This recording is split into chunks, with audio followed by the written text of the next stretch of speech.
سلام. تو این ویدیو میخوام در مورد نوشتن CV یا همون رزومه برای اپلای صحبت کنم. اگر که شما هم قصد دارید اپلای کنید، احتمالاً این ویدیو براتون میتونه مفید باشه. قبل از هر چیز به چند تا نکته بخوام اشاره بکنم. یکی این که CV، نمونه CV که اینجا بررسی میکنم، CV هستش که خودم واسه اپلای ازش استفاده کردم و خب برای رشته هنر تنظیم شده و مختص اون رشته ها هستش، ولی ممکنه جاهایشو درد بقیه رشته هم بخوره. و یک نکته دیگه همین که این CV بیشتر از لحاظ طراحی و شکل ظاهری برای اپلای برای دانشگاه‌های آمریکا و کانادا به درد میخوره. چرا؟ چون که ما کلاً دو نوع نوشتن رزومه داریم. یکی یه نوعی که واسه دانشگاه اروپا ساخته میشه، یکی نمونه‌ای که واسه دانشگاه‌های آمریکا و کانادا ساخته میشه. توی نمونه‌های اروپایی ما حق داریم که از عکس خودمون استفاده بکنیم، توش از رنگ‌های مختلف استفاده کنیم و دیزاین کنیم یه مقدار به دلخواه خودمون صفحه رزومه رو. ولی توی نمونه‌هایی که برای آمریکای شمالی استفاده میشه ما حق نداریم هیچ کدوم از این کارا رو بکنیم. باید حتما تک رنگ باشه یا نهایتاً یک رنگ خنثی و محدود داشته باشه در کنار سیاه، خیلی منظم و ساده باشه و استفاده از عکس هم مجاز نیست و یه ساختار خیلی ثابت و معمولی داره که حالا در ادامه میبینیمش. و یک نکته دیگه هم این که این رزومه بیشتر برای اهداف تحصیلی هست. رزومه‌ای که برای اهداف تحصیلی نوشته میشه با رزومه‌ای که واسه کار پیدا کردن و اپلای واسه شغل ها نوشته میشه متفاوته. اینجا ما داریم در مورد CV برای تحصیل صحبت میکنیم. اسم خودمون شروع میکنیم و بعد ایمیلمون رو میذاریم به عنوان یک راه ارتباطی و بعد حالا میریم سراغ خود اصل ماجرا. اول از همه با بخش ادویکیشن شروع میکنیم، جایی که ما میگیم قبلا چی خوندیم، چه رشته خوندیم، کجا خوندیم، کلا یه سری کلیت در مورد دانشگاه قبلیمون رشتهمون ارائه میدیم که خب اینجا همونطور که میدید Bachelor of Fine Arts in Painting، لیسانس نقاشی عنوان رشته‌ام بوده. بعد اون مدت زمانی که طول کشیده رو هم می‌نویسیم 2017 تا 2021 تهران یونیورسیتی. اسم دانشگاه رو اضافه می‌کنیم، فکالتی آف فاین آرتس، دانشکده تهران، شهر، ایران و کشور. و بعد حالا این پایین اگر که اون دانشگاهی که توش درس خونده باشیم یک چیز مثلا رده‌بندی رنکینگ قابل توجهی داشته باشه، اینجا میتونیم بهش اینطوری اشاره بکنیم. مثلا اینجا بگیم ranked first university in Iran according to US News. US News یک وبسایت هستش که رده‌بندی همه دانشگاه‌های سراسر دنیا رو اونجا میتونیم ببینیم و اینجا یه آپشن هایپرلینک ما داریم توی بورد که اینجا میتونیم ازش استفاده کنیم و مثلا اینجا من یک لینکی رو گذاشتم که اگر که روی این کلیک بکنم ما رو میبره به سایت US News، به صفحه‌ای که توش نشون داده که دانشگاه تهران رده‌بندیش به چه صورته و در واقع مستند میکنه که آره ما واقعا مثلا دانشگاه تهران رتبه یک که مثلا دانشگاه‌های ایران اینا میشه اونجا مشخصا دید. مورد بعدی که اینجا باید در موردش صحبت بکنیم معدلمون هست که به این صورت در موردش میتونیم حرف بزنیم. GPA به خودش مخفف Grade Point Average هست، همون معدل میشه در واقع. این C که بیاد قبلش به معنی cumulative، مجموع نمرات، مجموع معدل. cumulative اینجا استفاده میشه و میتونیم بنویسیم CGPA و بعد معدلمون رو مینویسیم. حالا اینجا یه نکته وجود داره توی دانشگاه آمریکا و کانادا و کلا خارج، هر کدومشون ممکنه که یه سیستم نمره دهی خاصی داشته باشن. ما اینجا مثلا اینجا نوشتم 1923 از 20. ممکنه که اون فرد اگر که من این 20 رو ننویسم ندونه که من دارم از چند حرف میزنم، ممکنه که فکر کنه از 100 دارم میگم. پس حتما می‌نویسیم که اینجا از 20 بوده نمره ما و بعد معدلیش رو توی سیستم معدل اون دانشگاه مقصد می‌نویسیم. اینجا مثلا GPA من 4 از 4 بوده.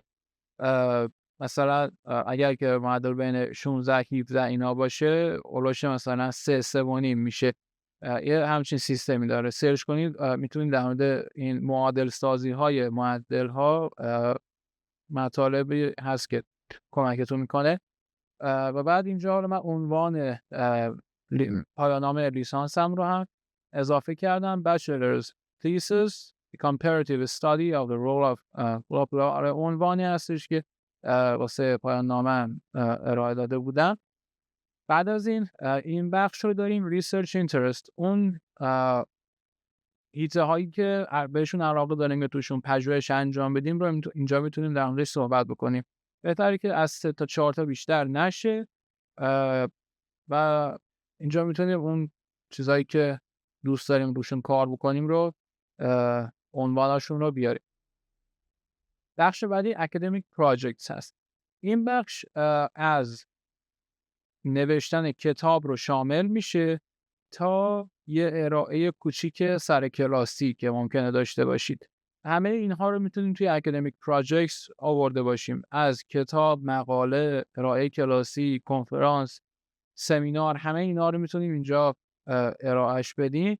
اینجا مثلا چند تا نمونهش رو بخوایم ببینیم، اینجا اول سال رو بهش اشاره میکنیم، بعد این مثلا 2019، بعد اسم اون رو میاریم، بعد عنوان اون تحقیق که انجام دادیم رو و بعد میگیم که مثلا این برای چه کلاسی انجام شده بوده، عنوان اون کلاس رو مینویسیم. این مثلا کلاس نقد و تحلیل آثار نقاشی بوده، اسمش رو آوردم.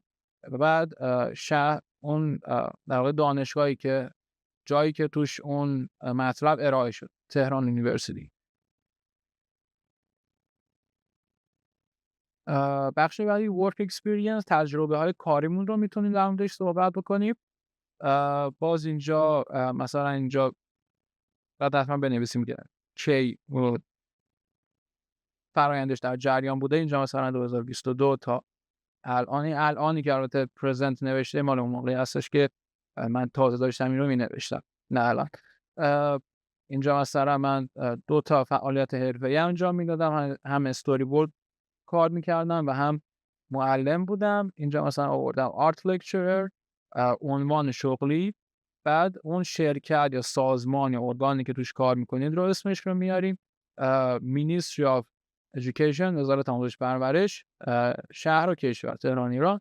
و بعد اینجا یک توضیح خیلی مختصر در حد یک جمله عنوان میاریم که مثلا چی کار میکردیم دقیقا، که اینجا نوشتم working in the capacity of art lecturer in middle and secondary schools. به عنوان معلم هنر توی مدارس راهنمایی و هنرستان یا مدارس متوسطه تدریس میکردم. و حالا مثلا بخش بعدی استوری بورد آرتیست، باز اینجا هم یک توضیح خیلی خیلی مختصری آورده شده به عنوان استوری بورد آرتیست پارت تایم، یعنی می وقت یه سری انیمیشن، یه سری پروژه های انیمیشن کار میکردم. و بعد بخش بعدی بخش اکزیبیشنز یا اون نمایشگاه است. اگر که کارتون توی نمایشگاهی شرکت داده شده بوده یا نمایشگاه انفرادی داشته، اینجا میتونید بهش اشاره بکنید. اینجا مثلا سال 2020 یک نمایشگاهی بوده، Still Life، عنوان اون نمایشگاه رو مینویسیم، بعد یک توضیح خیلی مختصر گروپ پینینگ اکزیبیشن که بگیم اون چی هست، یعنی نمایشگاه چی بوده، گروهی بوده، انفرادی بوده، مدیومش چی بوده، اینجا مثلا نقاشی بوده، بعد اون گالری یا فضایی که اون آثار توش ارائه شدن، اینجا مثلا گالری او، بعد شهر و کشور. و حالا اگر که یک سایتی داره اون گالری و اون کارها همیشه در دسترس هست و میشه بهشون ارجاع داد، اینجا باز میتونیم یه هایپر لینک بزنیم، لینکش بدیم به اون سایت اون گالری که کارمون رو توش به نمایش گذاشته و اون کسی که اینو میبینه میتونه بره مستقیم توی سایت گالری ببینه اون نمایشگاه رو و کارهایی که توی اونجا نمایش داده شده رو. بخش بعدی بخش Awards and Honors. اگر که مثلا جایزه بردین، اگر که افتخار مثلا خاصی کسب کرده باشین، اینجا میتونید بهش اشاره بکنید. حالا اینجا یه سری نکات خیلی ریزی وجود داره. اینجا اولین موردش هست award tuition waiver با ذکر سال. این به چه معنیه؟ خب توی دانشگاه آمریکا و کانادا و یه سری از دانشگاه اروپا خب تحصیل پولیه و دانشگاه مثل دانشگاه ایران دانشگاه دولتی نیستن که واسه مقطع کارشناسی یا اون لیسانس پول بدن و تحصیل رایگان واسه دانشجو بتونن فراهم بکنن. به خاطر همین مایی که توی ایران داریم درس میکنیم رایگان، این رو ما میتونیم به عنوان یک در واقع یک جایزه، یک امتیاز خاص واسه خودمون در نظر بگیریم و اونها غالب کنیم که آره ما مثلا چون خیلی خفن بودیم تحصیلمون رایگان بوده و شهریه‌مون حذف شده، ما هیچ پولی چون توی دانشگاه آمریکا خب ما ترمی 18,000 دلار پول میدن بابت هر ترم کارشناسی و ما میتونیم اینا یک جورایی از این مقلته یه جوره استفاده بکنیم. نکته بعدی اینجا، اگر که دکترا مستقیم یا ارشد مستقیم قبول شده باشیم و حالا رفته باشیم یا نرفته باشیم، اینا چجوری میتونیم بیان بکنیم توی رزوممون؟ به این شکل که میتونیم بگیم awarded MA admission، بهم اعطا شده یا برنده شدم پذیرش ارشد، exempted from مستثنای معاف از MA University Entrance Exam کنکور ارشد هنر as an exceptional talent و عنوان یک استعداد خاص منحصر به فرد یا استعداد درخشان from Faculty of Fine Arts، از اونجایی که این فرصت بهتون اعطا شده و اسم دانشگاه. حالا اگر که رفته باشین و اون مقطع رو خونده باشین جمله اینجا تموم میشه، اگر که نرفته باشین نویسین declined که مثلا رد کردیم و نرفت. نکته بعدی، چجوری بگیم که ما شاگرد اول بودیم توی ورودیمون؟ به این شکل هستش که میگیم ranked first GPA among bachelor students of painting، بعد اسم دانشگاه دنبالش میاد، این ranked first GPA این جوری هستش که میتونیم بگیم مثلا معدلمون رتبه اول بوده توی کلاس. بعد اینجا مثلا یک جایزه بوده که مثلا برنده شده بودن، جایزه تصویرسازی بود، جشن تصویرسازی بود و جایزه حالا من گرفته بودم اونجا. و این هم یک نکته خیلی مهمی هست، چجوری به رتبه کنکورمون اگر که رتبه خاصی بوده اشاره بکنیم. به این شکل هستش ranked within the top 1%. در واقع اینجا داریم بیان میکنیم که جزو 1% برتر رتبه کنکور بودیم. ranked within the top 1% of the Iranian University Entrance Exam. این چیزی هستش که به کنکور میگن، کنکور که توی ایران ما میدیم عنوانش اینه Iranian University Entrance Exam for Bachelor's Degree in Painting، برای مقطع لیسانس تو رشته نقاشی. ranked 42nd. اینجا حالا میتونیم بگیم رتبه‌مون چند شده بوده، یک دو نقطه اینجا میذاریم و ranked 42nd among nearly 3,000 participants، در میان 3,000 نفر داوطلب. خب میرسیم بخش زبان، language. English خب معمولا وقتی که بخوایم اپلای کنیم حداقل اون نمره 6.5 رو داریم و میتونیم که 6.5 بالا رو بگیم fluent، اینجا بهش اشاره میکنیم.